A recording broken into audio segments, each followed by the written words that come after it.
Dear friend, আজকে আমরা এই ভিডিওতে মডেল প্রশ্ন 3 দাগের 8 নিয়ে আলোচনা করব। মানুষের ক্ষেত্রে সন্তানের লিঙ্গ কিভাবে নির্ধারিত হয় তা একটি ক্রসের সাহায্যে দেখাও। অত্যন্ত গুরুত্বপূর্ণ এবছর মাধ্যমিক পরীক্ষার জন্য এই প্রশ্নটি নিয়ে আলোচনা করব।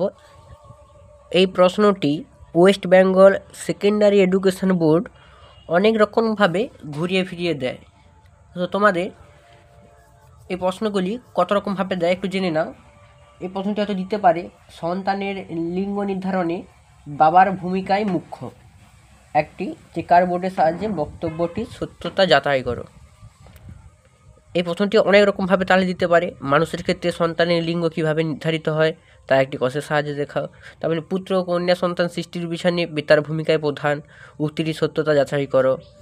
এইভাবে অনেক রকমভাবে প্রশ্নটি ঘুরিয়ে ফিরে কিন্তু তোমাদের মাধ্যমিকে আসতে পারে। তো তোমরা কিভাবে এই প্রশ্নটি উত্তর করবে? তো আমাদের মানুষের বেলায় স্ত্রী ও পুরুষ উভয় ক্ষেত্রেই কিন্তু দেহকোষে আমরা জানি 46টি ক্রোমোজোম থাকে। এটা আমরা ছোট থেকেই পড়েছি যে তাহলে আমাদের মানুষের বেলায় স্ত্রী ও পুরুষ উভয়ের ক্ষেত্রে কিন্তু 46টি ক্রোমোজোম থাকে।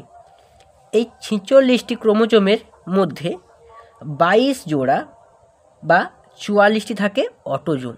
তাহলে এই 46টি ক্রোমোজোমের মধ্যে আমরা জানি যে 22 জোড়া বা 44টি কিন্তু থাকে আমাদের অটোজোম, এবং 1 জোড়া থাকে যৌন ক্রোমোজোম বা সেক্স ক্রোমোজোম।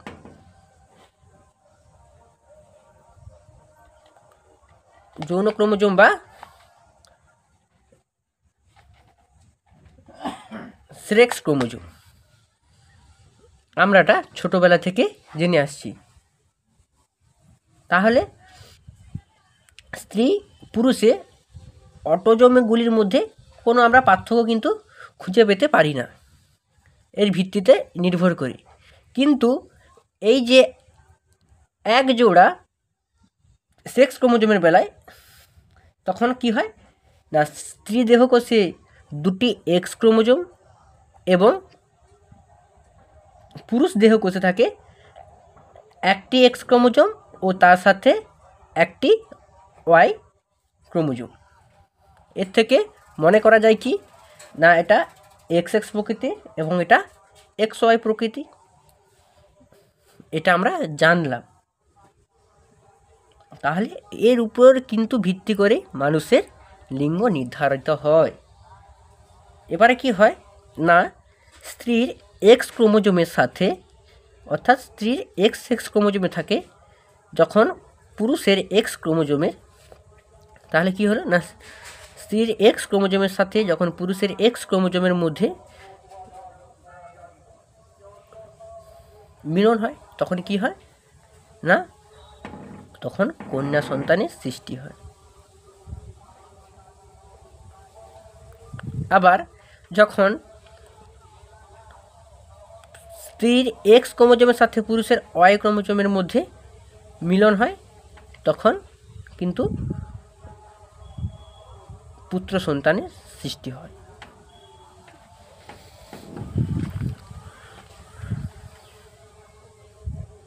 এইটা ছিল আমাদের আলোচনার বিষয়। তাহলে আমাদের মানুষের ক্ষেত্রে সন্তানের লিঙ্গ কিভাবে নির্ধারিত হয় তা একটি ক্রসের সাহায্যে দেখা, বা ওই যে বলেছিলাম সন্তানের লিঙ্গ নির্ধারণে বাবার ভূমিকায় মুখ্য, একটি চেকার বোর্ডের সাহায্যে যথার্থতা বিচার করো, বা পুত্র কন্যা সন্তান সৃষ্টির পিছনে পিতার ভূমিকায় প্রধান।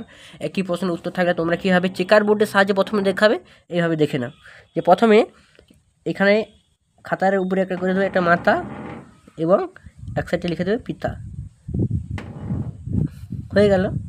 এবারে আমরা যেহেতু জেনে গেলাম যে মাতার শরীরে তাহলে কি হয়, এক্স এবং এক্স যৌন ক্রোমোজোমের সৃষ্টি হয় বা সেক্স ক্রোমোজোমে, এবং পিতার শরীরে এক্স এবং ওয়াই সেক্স ক্রোমোজোমে কিন্তু সৃষ্টি হয়।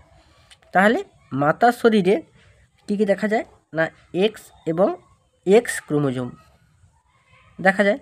এবং পিতার শরীরে এক্স এবং ওয়াই ক্রোমোজোম কিন্তু দেখা যায়।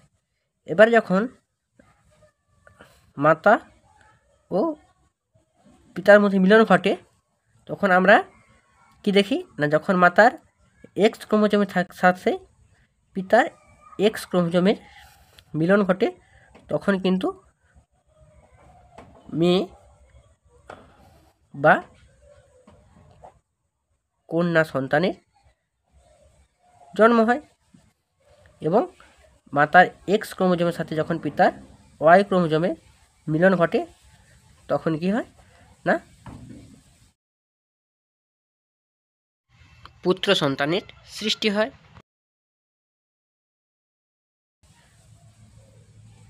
এইটাই কিন্তু আমাদের থাকে চেকার বোর্ডে। এইটা দেখিয়ে দিলে আমরা কিন্তু 2 নাম্বার পেয়ে যাব। এবং এরপরে যদি দেওয়া থাকে একটা কোশ্চেনে যে পুত্র ও কন্যা সন্তান সৃষ্টির পেছনে পিতার ভূমিকা প্রধান, উক্তিটি যথাযথ ব্যাখ্যা করো। তখন কি করবে না, তখন লিখবে যে পুত্র ও কন্যা সন্তান সৃষ্টির পিছনে পিতার ভূমিকায় প্রধান, কারণ পিতার শরীরে সেক্স ক্রোমোজোম বা যৌন ক্রোমোজোম এক্স ওয়াই উৎপন্ন হয় এবং মাতার শরীরে যৌন ক্রোমোজোম বা সেক্স ক্রোমোজোম এক্স এক্স উৎপন্ন হয়। যখন মাতার এক্স ক্রোমোজোমের সাথে পিতার এক্স ক্রোমোজোমের মিলন ঘটে তখন কন্যা সন্তানের সৃষ্টি হয়, এবং যখন মাতার এক্স ক্রোমোজোমের সাথে পিতার ওয়াই ক্রোমোজোমের মধ্যে মিলন ঘটে তখন এক্স এক্স বা পুত্র কন্যা জন্ম হয় বা সৃষ্টি হয়। তাহলে এই থেকে আমরা সহজেই বলতে পারি যে পুত্র ও কন্যা সন্তান সৃষ্টির পিছনে কিন্তু পিতার ভূমিকায় প্রধান। এটাই করলে কিন্তু 2 নাম্বার পেয়ে যাবে। একদম সহজ উত্তর, 2 নাম্বার পেয়ে যাবে। ভিডিওটি দেখার জন্য অসংখ্য ধন্যবাদ।